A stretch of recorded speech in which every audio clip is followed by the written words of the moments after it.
সারোয়ার ভাইয়ের সাথে আমার বয়সের বেশি পার্থক্য নাই। মানুষটা আমাকে ফাঁকি দিয়ে এভাবে চলে যাবে আমি বুঝি নাই।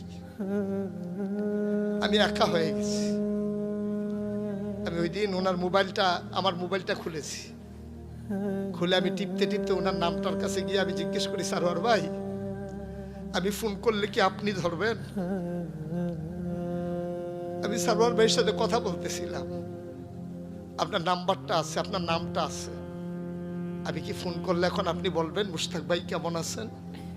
নিশ্চয়ই আপনি বলবেন না, কারণ আপনার আল্লাহর ডাকে সাড়া দিয়ে দুনিয়া থেকে আপনি বিদায় হয়েছে। আমার ফোন ধরার সময় আপনার নাই, নিশ্চয়ই আপনি জান্নাতের মেহমান হয়েছেন, এটা আমার আশা। আপনি নিশ্চয়ই আল্লাহর মেহমানদারি গ্রহণ করছেন। আমার মতো ছোট্ট মানুষের ফোন ধরার সময় আপনার নাই। সারোয়ার ভাইয়ের সাথে আমার বয়সের বেশি পার্থক্য নাই।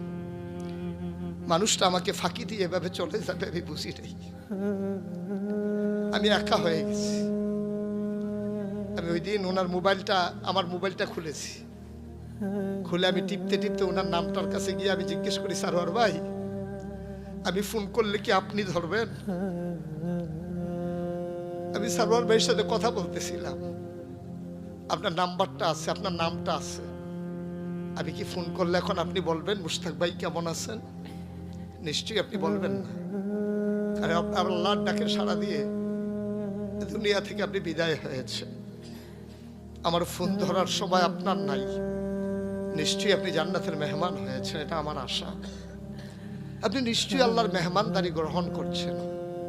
আমার মতো ছোট্ট মানুষের ফোন ধরার সময় আপনার নাই।